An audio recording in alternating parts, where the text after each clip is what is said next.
So we're kicking off this afternoon with a talk by Dr. Gillian West. Dr. Jill West. You prefer Jill? Jill, absolutely. Let's not be false. So, Jill West. So she and Professor Charles Hume at the University of Oxford were awarded a grant called Atlas and GAPS Assessment Apps, Development and Standardisation. You've now moved very excitingly to UCL, so we have you just around the corner. And your talk, if I can move it forward. Oh, there you are.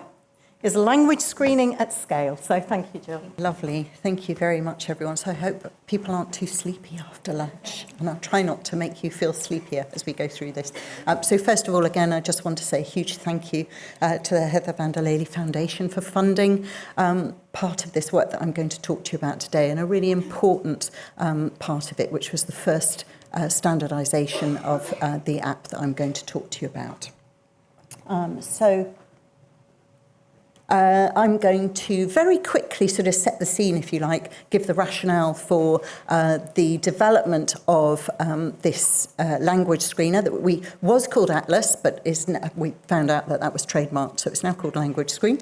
And then I'm going to talk a bit about its development and about the larger standardisation of it that's happened since. And then talk about Language Screen in use, using our language intervention, the Nuffield Early Language Intervention, as an example to show how instrumental Language Screen has been in gathering the evidence base for the programme.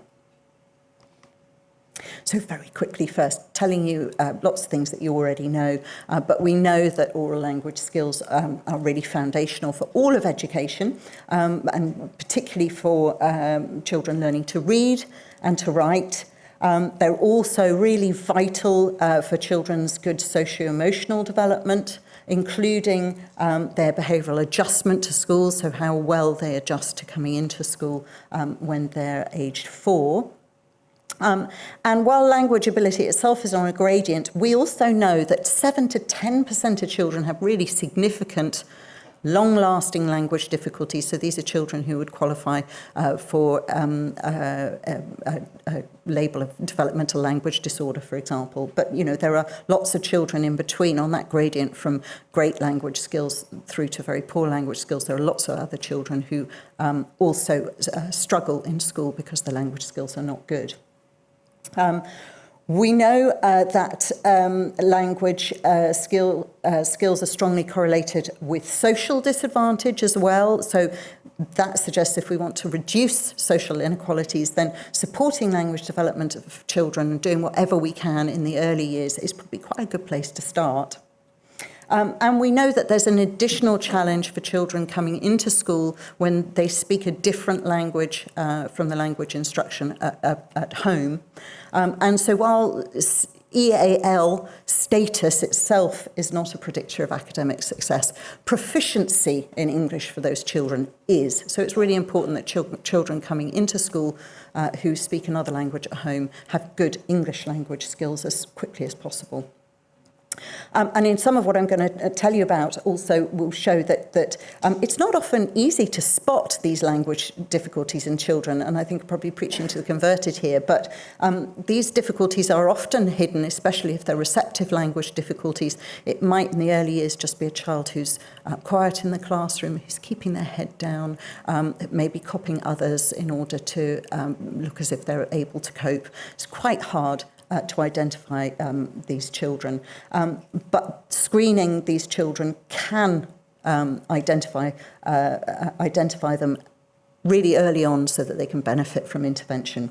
And it can also be used to evaluate the progress, or in some cases also the lack of progress that they make over time, so that further support can be given. And then I'm going to move on as well and hopefully show you that there are interventions out there that can be highly effective when we've got the right children identified. And just very briefly, won't go into detail on this slide at all, but it may be a worrying picture in school that there are lots of children who have language skills that don't allow them to access the curriculum properly or to make the most of their educational opportunities. But that outlook doesn't improve when they're through school and into adulthood. We know that people with poor language skills in school go on to have fewer qualifications and at a lower grade when they're adults. They have lower literacy levels. They have lower income, reduced employment opportunities, and even as well in adulthood, they struggle with socio-emotional and behavioural difficulties and have a higher incidence of mental health issues. So there really is, it's a really important thing to be able to try to do something about. So that's what we've tried to do. What we want to do is provide an assessment app or a language screening app, if you like, for educators. And so if that's what we want to do, because they're the people who are first able to identify perhaps children coming into school with language issues and flag them for further support, etc., what does a language assessment need to do? And so very briefly, I think the first thing is it needs to be really quick, because we know how massively overworked teachers are. So it needs to be something that's really quick and easy to do. It needs to be an objective measure, and the score, any language scoring, needs to be highly reliable over time. It needs to be age standardised so that you can compare children with their peers, see where children are falling behind where they'd be expected to be for any given age. Ideally, it shouldn't need training or specialist knowledge to do. It should be something that you can give to anyone and that they can give to the children. And the results need to be really easy to access also, with lots of reporting that's easy to understand but also easy to share with others, and that's not just with other educators but also perhaps with parents too. The practical issues, we need to be able to store the data securely. It seems like a common sense, but it's actually quite hard to do. And we need to be able to measure language ability at a particular time point, but we also need to be able to track the progress that the child is making over time. And the idea behind all of this is to identify the children who are going to benefit from targeted intervention within the classroom, but then also to support a tiered approach to language support in school, whereby children with really poor language skills can be brought to the notice early on of specialists. So our solution to this is an app that was called Atlas and is now called Language Screen. It is on an app. It runs on a tablet, a touchscreen tablet or a smartphone, and it has 4 subtests. And I'll tell you about these in a moment. The whole thing takes about 10 minutes, so it's really quick. It's highly reliable, and one of the reasons for that is because all of the scoring for the subtests is automated within the app, so it doesn't need any specialist training in order to be able to give this assessment to children. So there are 4 subtests. The first one is this one here, expressive vocabulary, which is 24 pictures, and a child just has to give the name of the picture. There's a listening comprehension subtest, which is 3 short stories and some questions about them, and they're a mixture of easier questions and questions that require inferencing. There's a receptive vocabulary test, which is 23 sets of 4 pictures, so the child hears a word and they have to identify which of the pictures is that word. And then there's a sentence repetition task for grammar ability, where a child needs to repeat verbatim sentences that they hear that get more complicated as you go through the test. So that's the test in a nutshell, and the scores on this on these subtests then combine to give a single score of language ability for the child. So just to look at that in a bit more detail, this is a confirmatory factor analysis that uses data from a trial that I'm going to talk about in a minute. So it's data from 193 schools and just shy of 6,000 reception children. And what you can see here, these are the subtests I just talked about, and this is the language factor, the single language factor, and what you can see is that these subtests all load very well on that single language factor. There's a correlation there between the two different types of vocabulary, but essentially it's combining these expressive and these receptive language skills into a single sufficient statistic to measure language for these children. So We looked also at how at the validity of Language Screen when we were developing it, and certainly some of the funding from the foundation went into this. But this particular slide is, again, it's from the same trial I'll talk about in a moment. This is the bottom 20% of the children. So these are the children identified as eligible for intervention. And so it's just over 1,000 children, and so they were given Language Screen, and then speech and language therapists went in and gave them individually administered standardised assessments, so subtests from the KELF and from the Ren for Action picture test. And so you can see here that what I'm going to draw your attention to is the red arrow there. That's the correlation between the latent variable for Language Screen up at the top and the standardised tests here at 0.95. That's almost a perfect correlation. So that's really encouraging. That suggests that in 10 minutes, a teaching assistant is able to give a screener that gives this a similar assessment of a child's language skills as they would get from a much longer, say, 40-minute battery of tests that require specialist knowledge to give. So we're very encouraged by that. We also, so I'm going to take a quick look at the, effectively, it's like the back end, if you like, of the app. So this is the teacher-facing reporting of the app, which again, funding from the foundation helped to bring into being. So this is what teachers see when they're looking at the results for an individual child. And so you can see the page here, which is very easy to share with parents. And these here are the subtest scores. These are all standardised scores, and then they combine up here to this total standard score here. And here's the 100 in the middle. So this child clearly is lagging far behind where they would be expected to be, and would be somebody who would be flagged for assessment and being referred to speech and language therapy. So that's what it looks like when you're looking at individual child scores, but the reports that we're able to give teachers, that we're able to give schools for this app go beyond that. They're dealing with whole classes of children. So you're able to get the results for classes or even schools or year groups of children, download those, and they're ranked in terms of the overall standard score. And just to make it as easy as possible for teachers to interpret, we use a traffic light functionality. So the bottom 10% of children are scored red, and that is clear language difficulties, something needs to be done. Amber, of slight concern, so that's the children in the bottom 10 to 20%. And then children flagged green are those with no present concerns. So we were really delighted that actually it was only just last week that this paper was published, but this is the psychometrics paper on Language Screen, which is out now.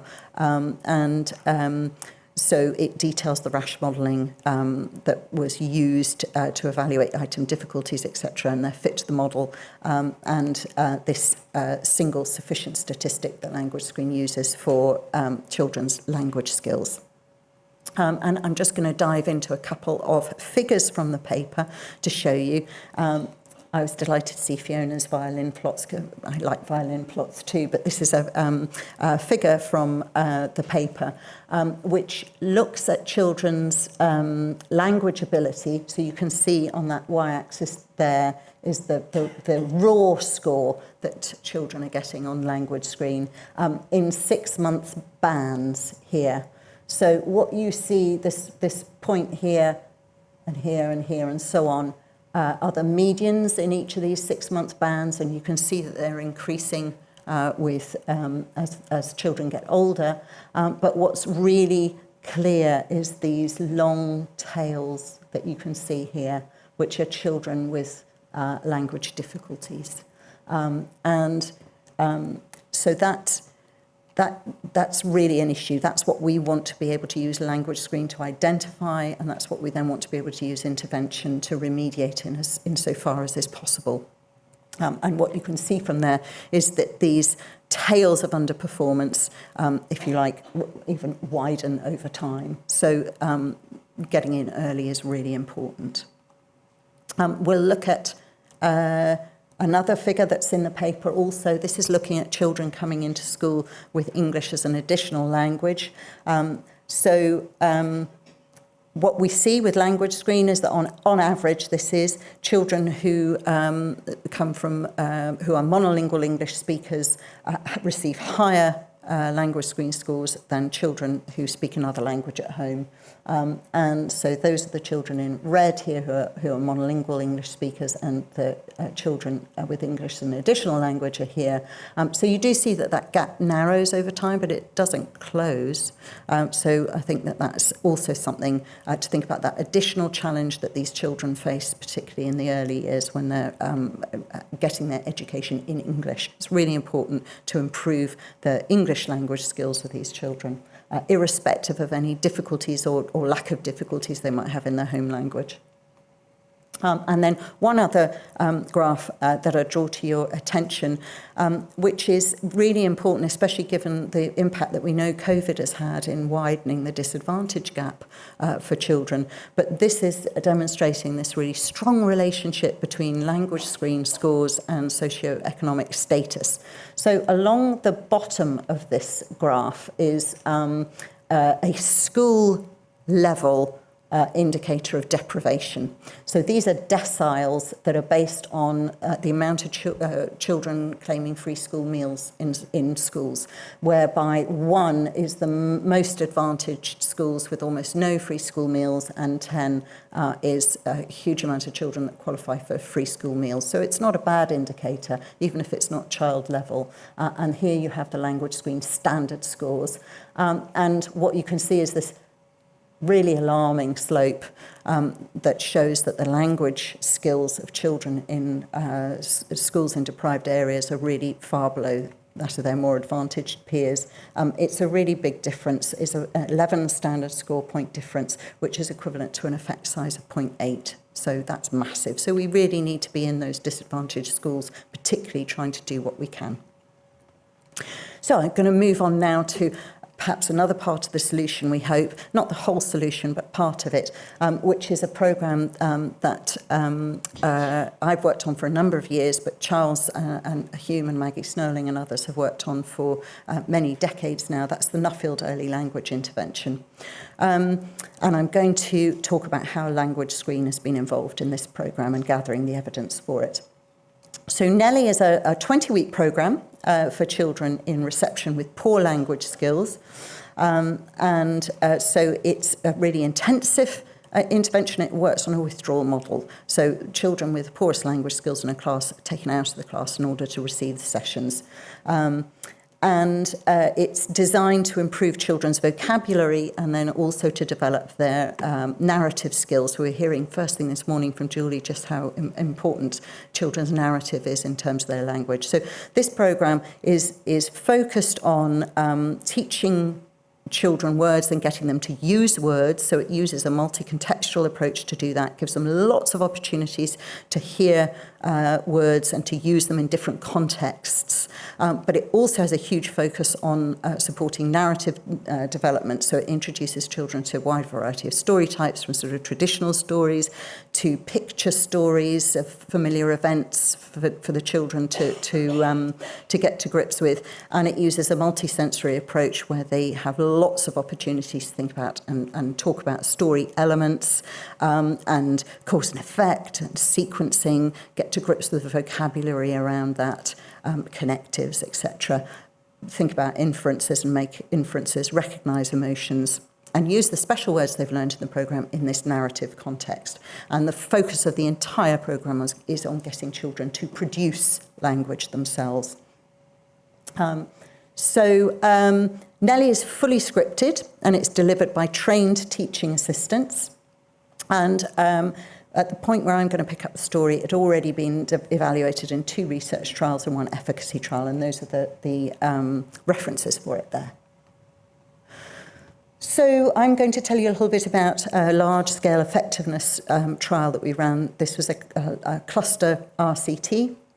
And we ran it in 2018-2019 with funding from EEF. And in it, we used Language Screen for the first time to screen nearly 6,000 children in 193 schools. That was 238 reception classrooms. I say we, school staff that did it, and we managed that whole process in 3 weeks. So not bad, but huge amount of effort from school staff.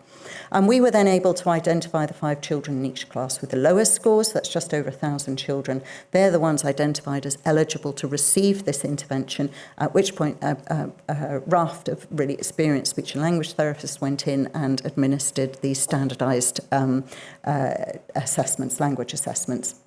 Following that testing then, schools were randomised either to Nellie or to a business as usual control group. And you can see the graphic for the process up there. So what do we find? So first, I think if we look descriptively at some of that data, these are the bottom 20% of the children in the trial, so that 1,173 children. And you can see them at the start of the trial here. This is a histogram showing their scores. This is the baseline language screen standard scores of these children. And what you can see is this dotted line here is the mean of the entire sample of children, and the mean standardised score for this sample, the bottom 20%, was 84, so it was really low. And then if we move to looking after Nellie, what do we see? Well, it's really the same picture for the control group. There's not been much difference there at all. When we look at the histogram for the intervention group, however, things are really remarkably changed. So we can see that children have moved up into the normal range. The mean standardised score at this point is 96. So that's really encouraging. Obviously, we want to know that it's the programme that's made that difference. So what do we do in that case? Well, I will show you the analysis from the trial, the pre-registered analysis. This was a path model, and what it showed was that children in the intervention group made much more progress in developing their language skills than children in the control group. So this is as measured by latent variables, reflecting standardised assessments separately. That was the primary outcome, pre-registered outcome. And then this school-administered screener, language screen, which was a pre-registered secondary outcome for the trial. And what I've put here is the path diagram for language screen. So briefly to talk through some of it, what you can see here is that these are the subtests in language screen which load well onto this unitary language factor at pre-test and at post-test. That's great news. There's also high stability between time 1 and time 2. That's also great news, suggests that it's highly reliable. So this pre-test we used as a covariate, so we're controlling for children's baseline language ability. And this is the path that we're really interested in. This is the effect of the intervention running from a group dummy to language at post-test. And for language screen, that's a Cohen's D of 0.32. So that's really substantive. I think we want to look at that in the context of effect sizes for educational interventions. It's a really good review published a few years ago by Matthew Kraft on interpreting effect sizes in educational interventions, and he looked at somewhere around 800 interventions with standardised outcomes and proposed that the benchmarks that you should use in interpreting effect sizes for a medium effect size would be 0.05 to 0.2, tiny, and anything above 0.2 is then a really large effect size, and that one should take into account the context within which any trial is being done, whereby if you have a larger trial, an effectiveness trial out in the real world, then that's a really big deal to get a big effect size. So we're really delighted with these results.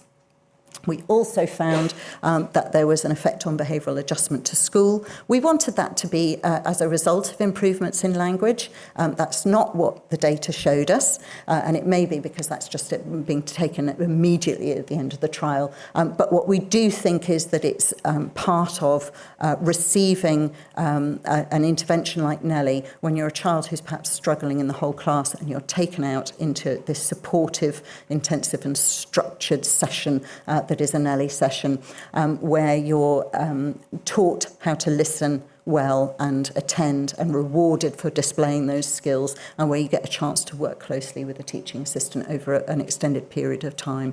And it's lovely that then this teacher rating shows equivalent effect size in terms of improvement as we found for the language measures too. So that's also good news. That's not all. However, we were also able to follow up. So this doesn't happen very often. We were delighted that we were able to follow up this study. You can see that there's actually a 2-year gap in between the immediate post-test and the follow-up, and there's no prizes for guessing the reason why that gap is 2 years. It's quite a long gap. So we were able to do it, however. About 50% of the schools in the trial took part. Luckily, they were very representative in terms of the spread of language scores for children over the trial. So we had about 50-odd schools in each group, and we weren't able to go into the schools ourselves to gather that data because of the tail end of COVID, but we trained the practitioners in the schools to collect the data, and then they were scored by researchers who are blind to group allocation. And what we found is when we controlled for the testing gap, because it took a long time to collect this follow-up data, when we controlled for that, then we could see that the improvements made by Nelly were sustained even 2 years later. So that's an effect. That's an effect size of 0.18, and similar effect size are generalising to early reading measures, which again is really encouraging. That's what we want to happen.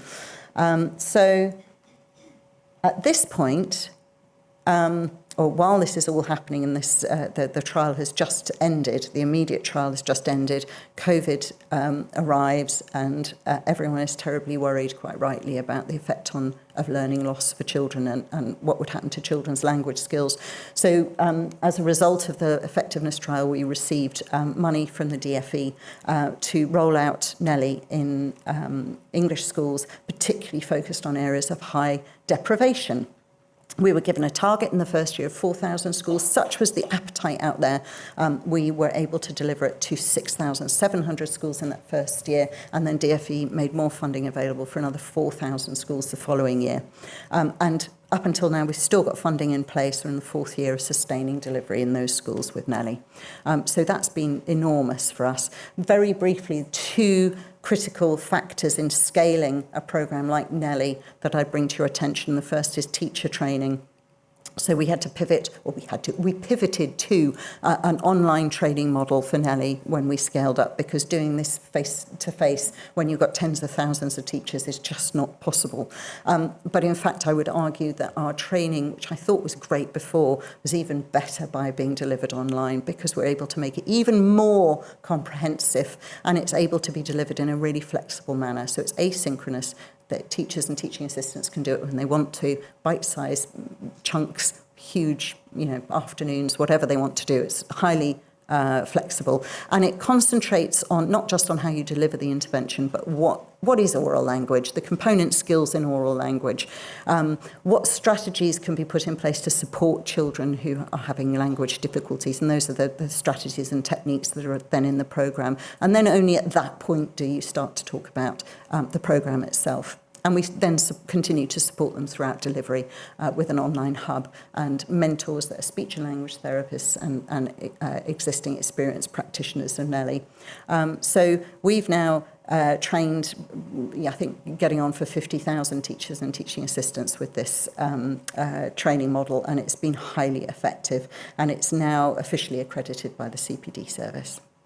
The other thing, I won't go into much detail because we've already talked about that, is screening. So Nelly's targeted intervention, got to get the right children into the groups. And so Language Screen allows us to do that. And the other thing is it puts that process directly into the hands of teachers so that they're able to be the really key people in identifying the children that need to receive it, evaluating the progress they make at the end of delivery, and deciding whether or not these children need further support and what kind of support those children need. And so effectively, the screening is consistent with this tiered approach to language support and education, particularly determined by response to intervention. So if a child then goes into Nelly and fails to make any progress, well, then you really know that that child needs to be flagged urgently. And because Nelly's in reception, this whole approach can start really early. So let's look at how Nelly's performed in the wild. First, we'll look descriptively. Thank you. 5 minutes. I could just about do it. Language Screen has a website that schools go to download all their results from, and we introduced functionality about halfway through this rollout I've just talked about, whereby schools could annotate their accounts to tell us which children were receiving Nelly. So it's not mandatory, it's optional, and that means that not all of the children in our system are identified, but particularly from that second year of the rollout, there's about 9,800 children that are identified as having received Nelly by schools. And what you see is, is that those children, wrong button, is that those children have a standard score before Nelly of 84, somewhere about here. And then after Nelly, the mean score for those children has again improved into the normal range. So that suggests that something good is going on there, but we can't assume that it's the programme itself that's the cause of those improvements. So what do we do when we have a programme that's out in the wild and we want to know that it's the programme that's causing the change? We don't have a control group. We're not randomising anyone to a control group, so it's quite complicated. But there is something that we can do. So what we can do is look at something called a regression discontinuity design, and I'll talk you through that in a moment.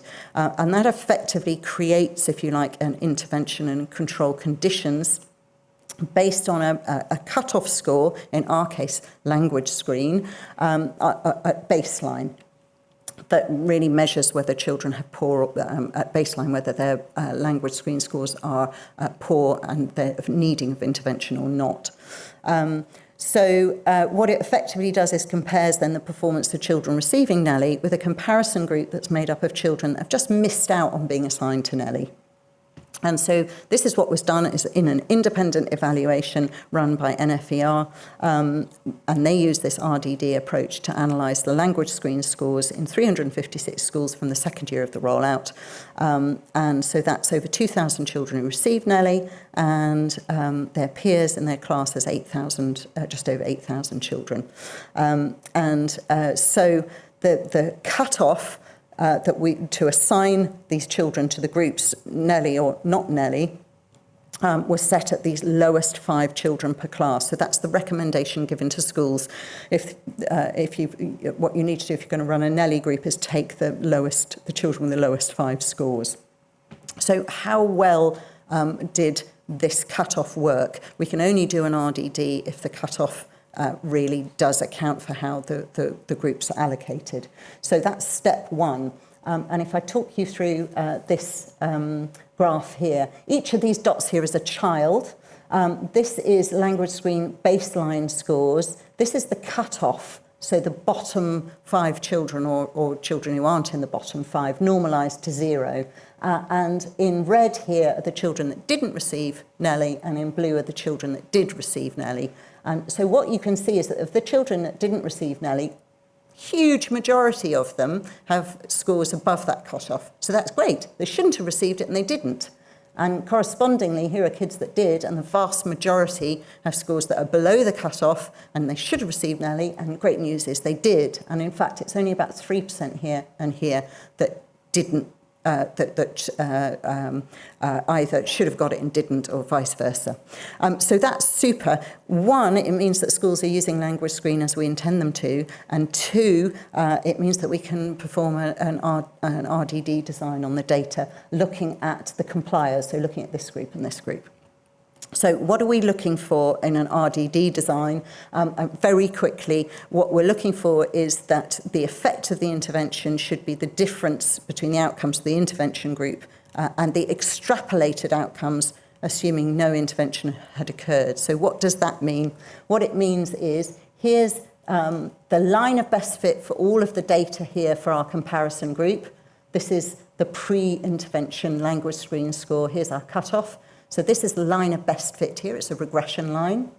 And if we extrapolated back, so that saying that no children had received Nelly at all, we'd expect the children in our intervention group to fall along an extrapolation of this line.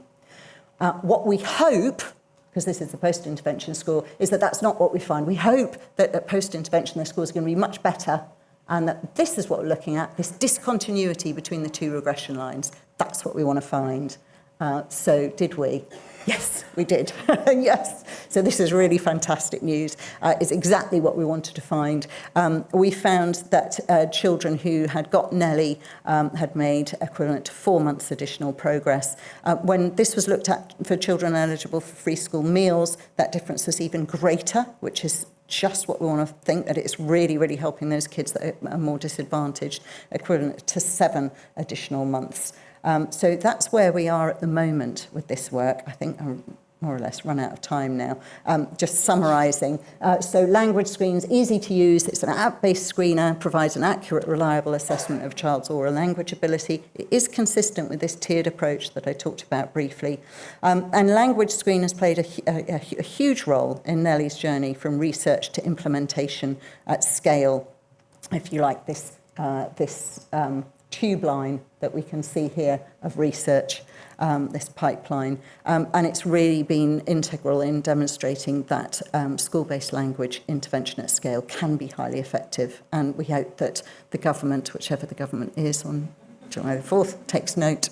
So that's it. Just some very, very important thanks to funders, Heather van der Lely Foundation in particular, wonderful groups of researchers, super professionals at Oxford who are now sustaining this out in the real world, and all the schools and children who've taken part.